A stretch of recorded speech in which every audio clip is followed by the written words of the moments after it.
Add this to the stream. We're gonna work this out, y'all. We're gonna work this out. Okay, that's what I want. That's what I want. 5-second delay, and I think I got it. Right? Hi.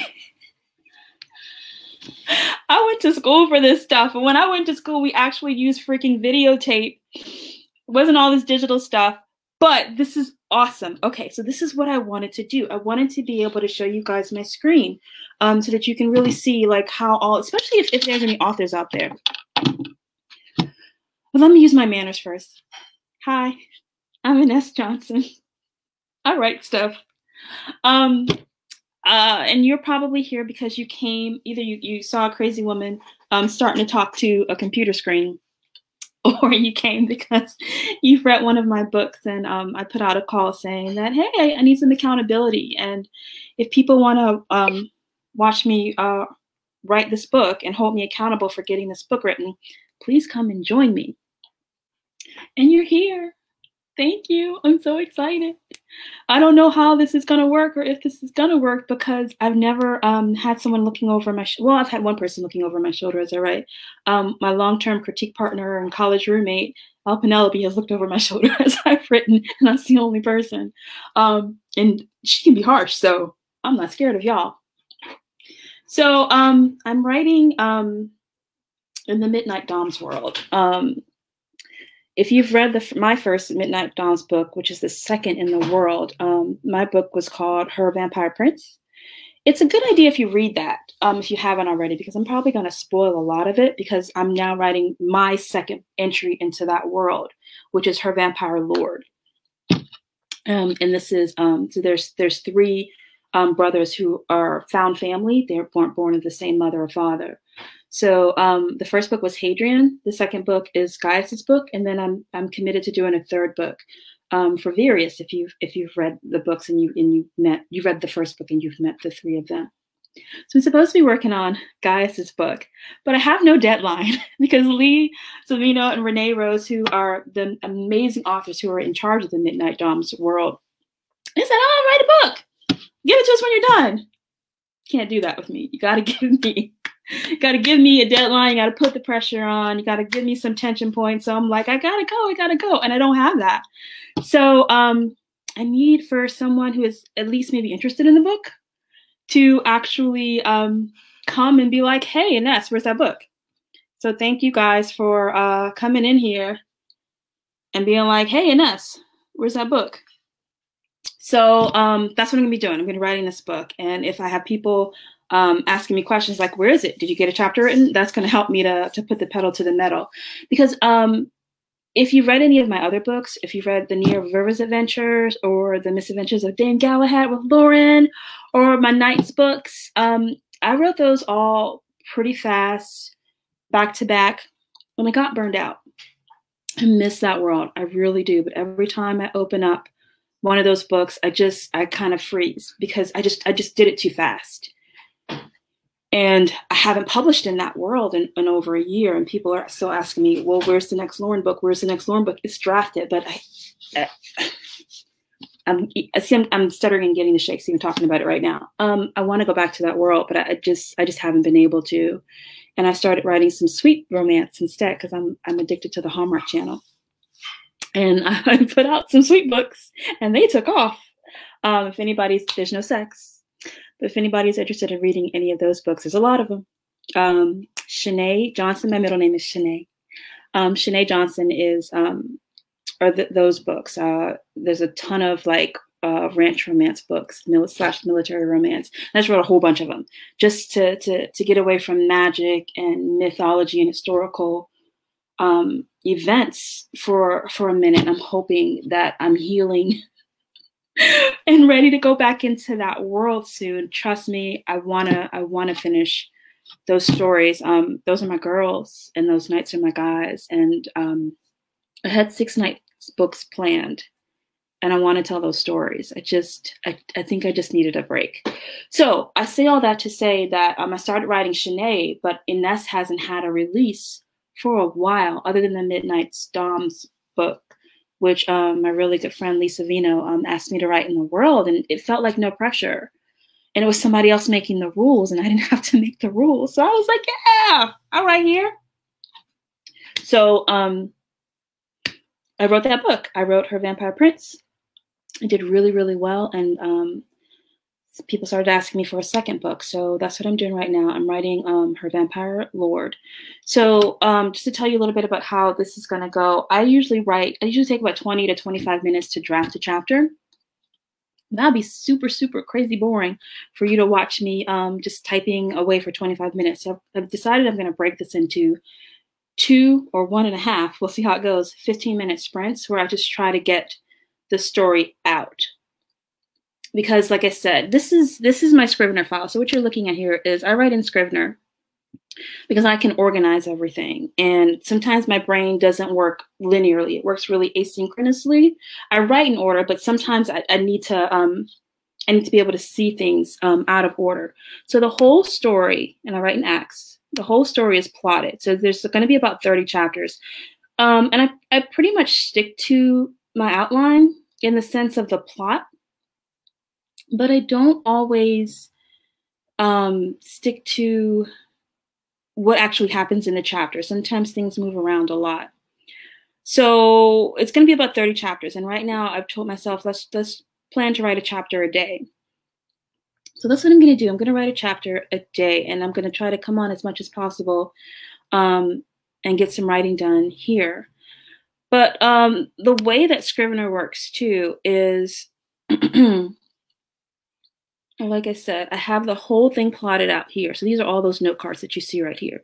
So the whole entire thing plotted out. I know what's going to happen at every turn of the story. So I know the plot, but the thing about this is I don't know these characters yet. I just kind of have a vague idea of who they are. I know Gaius a little bit more because he's been on the page. I know Marichal a little bit too because she's been on the page in the first book. But I don't really know who they are deeply inside. So the way that I first draft is I take them through the plot, which I'm pretty sure about. I take them through the plot, but as I take these characters through the plot, I get to understand why they're doing what I'm asking them to do, or why they're like, hell no, I'm not doing that. You better change the plot. So I write it really fast so that I can get to know them and also see why they do the things they do, or see why they're not going to do them. So I'm gonna in this first chapter, I want to try to get chapter 3 done tonight. And in this first chapter, I know what's happening. Well, I should probably tell you the chapter 1. So in chapter 1, we meet Gaius. Please know this isn't safe for work or safe to have a kid over your shoulder because there's some talk in here. Gaius is kind of bored. He is at a dungeon, and he's pleasuring 2 women at the same time when Marichal gives him a call, and it's like, because at the end of Her Vampire Prince, Carrie, Marichal's sister, goes away with Hadrian, the hero of that story, and Marichal doesn't know where her sister is. That's how that book is left, and they just basically let. Go for a bike ride. Okay, buddy. My kid. Marichal doesn't know where Marichal doesn't know where her sister is. She just knows that she's okay, but she doesn't know where she is. So that's where we open up on this book. Is Marichal is like, where's my sister? So she gives Gaius a call, and she's like, hey, where's my sister? And Gaius is just really into Marichal, because if you read Her Vampire Prince, then you know that Marichal made this statement of like, sex isn't pleasurable. What are you talking about? And that totally got Gaius's attention. So he's really interested in her, but she's like completely not into her sexuality, and she doesn't even notice him other than, you know where my sister is. Then in chapter 2, we get a little bit of Marichal. And in Marichal, she's a boss. She had a lot of responsibility put on her at a young age. Her mother passed away after having Carrie, and Marichal was older than Carrie. She's a number of years older than Carrie, and she basically had to step up and be a mom. But she was also really, really good at her job in the vineyard. And so her father leaned on her a lot for that. So she kind of had to take on a couple of different roles. And she just hasn't let up. She's a boss. She's focused. She's a scientist. She's very analytical. And she's going about the vineyard. But the problem is, while she's been in the lab working with the grapes, the business around her, the financial aspects have been crumbling. And now it's all in her lap because her father has passed away. And her brother, who was supposed to be in charge, he hasn't run the business very well. And now it's all fallen into her lap. And her sister, who she's been taking care of, if you remember from her Vampire Prince, Carrie, was a daredevil because she blamed herself for her father's death. So Carrie was just doing all kinds of crazy feats, trying to get that adrenaline rush, getting really close to the edge of death. And Marichal had to deal with that too. And now Marichal is kind of at the brink and she's about to lose her livelihood. And she comes to find out that the Serranos, Gaius and Hadrian, they bought the vineyard from her. This is the one thing that she can control. And so in this chapter, she's like, what? You bought my vineyard? I'm coming to get you. Okay, so we're all caught up. So now I'm here in chapter 3. And this is what I want to draft tonight. So my goal is always, I know that I've got something when I've got 500 words. So, all right, buddy, have a good bike ride. So I'm in chapter 3. And this is going to be from Marichal's perspective. Sorry, this is going to be from Gaius's perspective. So again, like I was saying, I write in Scrivener. Over here, this is where I keep my plot over here in this little bit note card here. So I know that when Gaius talked to Marichal, he was ignoring the women that he was supposed to be pleasuring because he was enjoying talking to her. So it's he wakes up the next night and he's feeling unsatisfied. Some of the things that I know about Gaius is, if you remember, again, you should probably, if you want to keep watching me do this, you should probably read her Vampire Prince, because in that book, their sire, mistress, she abused these 3 guys badly.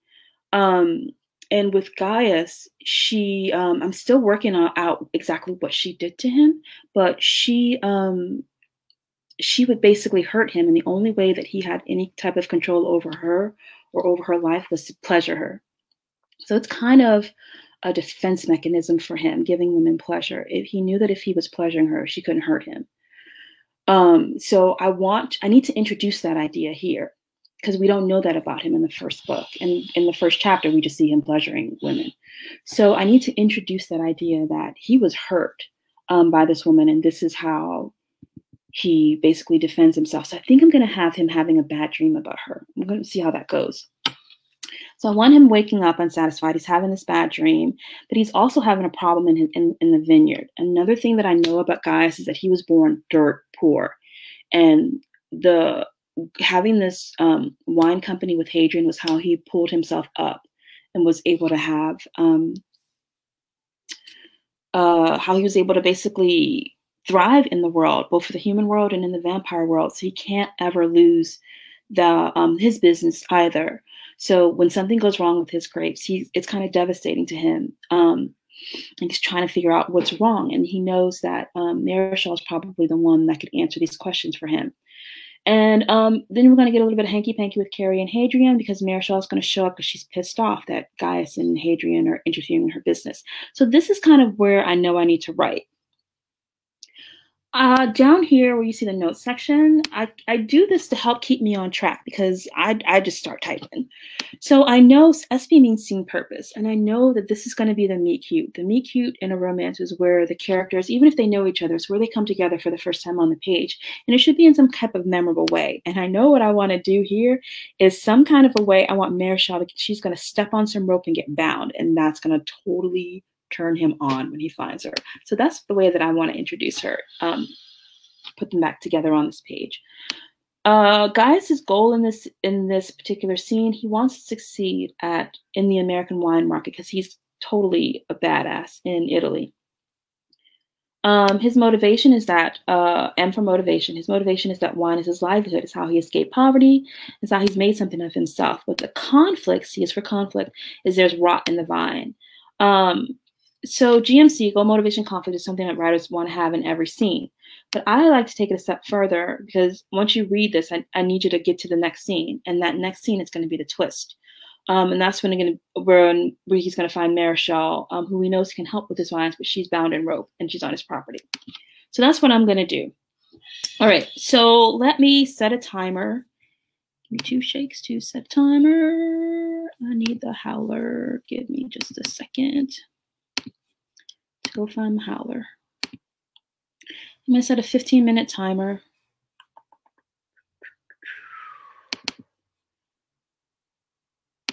And howler, I'm gonna put you down here so you're not in my way.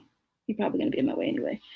All right, so here it goes. I write really dirty first drafts, pun intended, because I just let the words fly because I know I can fix them later. Let me show you one more thing, because I know I can fix the words later. Remember I said I wrote under Shanae? So this morning I was writing in Shanae, one of Shanae's latest book, and I'll explain these colors to you another time if you're interested, but so these are well, I'll explain to you now. Brown means dirty. These are the first drafts. And you see how all those words are black? Well, my next draft, hold on for just a quick second. So this is my dirty draft, right? And then if something needs to be completely rewritten because it was just ugly, messy, just not worth fighting for, then I give it a red color for rewrite. You see how that would come red over there?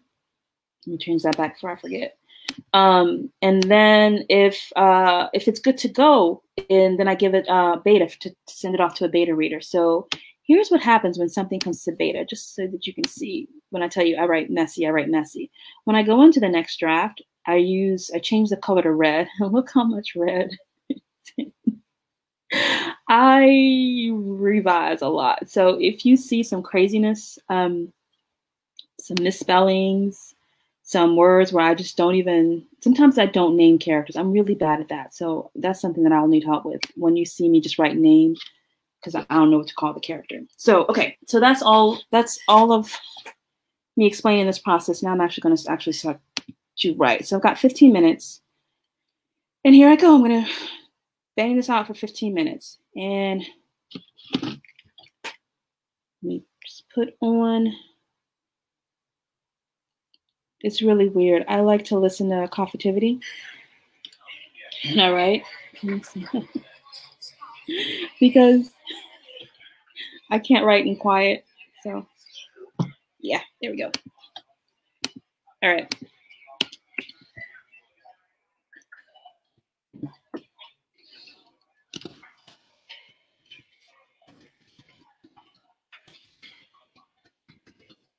And did I tell you that this is going to be not safe for work? There's going to be that word. So no kids over your shoulder. And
Is it clitorises?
Hey, that's my sound.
Yeah. This tastes weird. No. It tastes like a meat or barbecue sauce. I changed spoons. It's fine. Just like vanilla. I'm in the middle of something. I was. He's not there. Can you close the door?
funny. I write these characters who have expensive tastes, and I have none. You did see the curry stain. So I have to I pull on expensive clothes, and then I have to go to Google and research expensive menswear clothes. Yeah.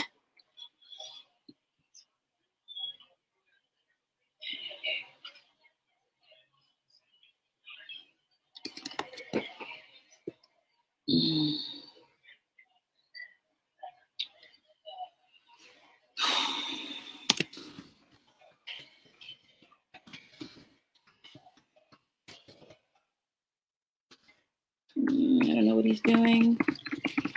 I'll fill that in later. If someone has an idea for me, if you've met various.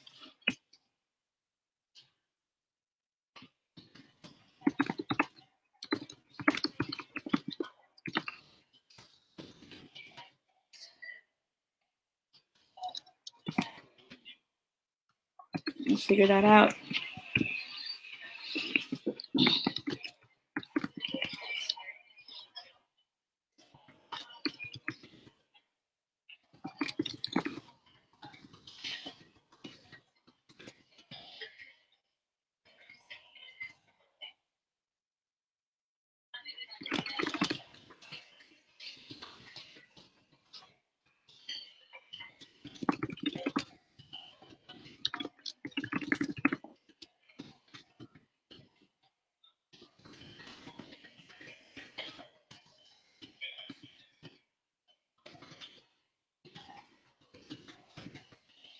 I'm losing it.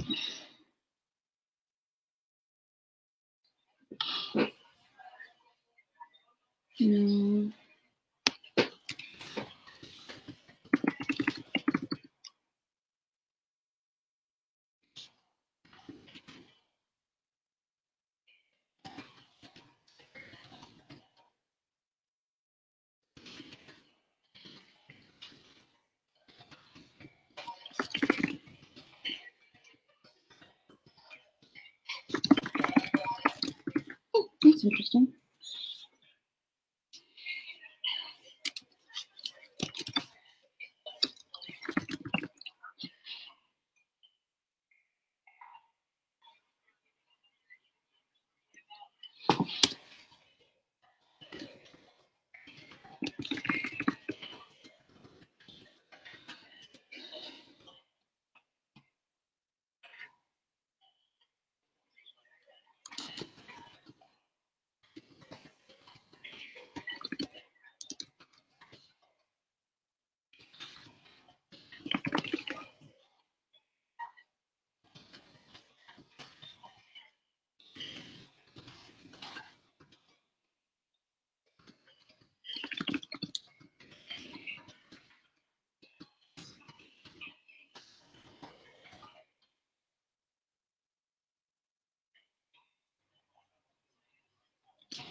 Okay.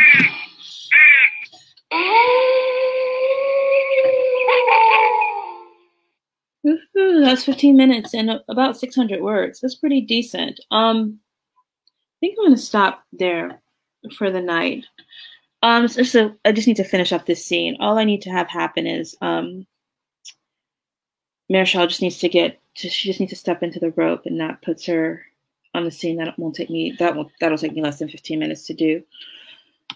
What a comedy of errors this has been. Thank you so much for sticking with this with me through all the technical issues. I think I've got it right now. I think I will do this again because it got me into the scene. A lot of stuff happened here that I didn't even know. That's the beauty of writing. We call that discovery writing. Where, like I said, I knew that he was going to wake. All I knew was going to wake up and he's unsatisfied. I didn't know that she was doing all these things. That Domitia was doing all these things to him. I just saw it in my head and I just started typing it. I don't know if she's alive or dead. Frangelico is Lucius Frangelico is the king of this little area in Arizona, and they have history. And that's also the book that Lee and Renee wrote, In This World. So if you haven't been introduced to the Midnight Dawn's world, I would start there with Alpha's Blood by Lee Savino and Renee Rose. But yeah, I don't know if he's killed this woman who's tormented my 3 guys. We'll see what happens. And yeah, like I said, I have no idea what he's wearing. I don't know what Virius is going to do. We'll see. That can all be filled in later. I'm really happy with these words that I got, these 600 words that I got.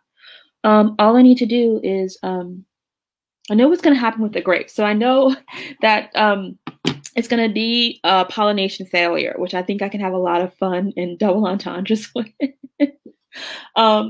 As guys are saying that I've had a failure. Marisol takes the wrong way. I think that's going to be fun. And I know I want to do something with bees because I saw that if bees aren't helping to pollinate, then that can be a problem, and the vines cannot yield fruit and they can die. But I'm not trying to do too much research because I can go down a research hole really easily.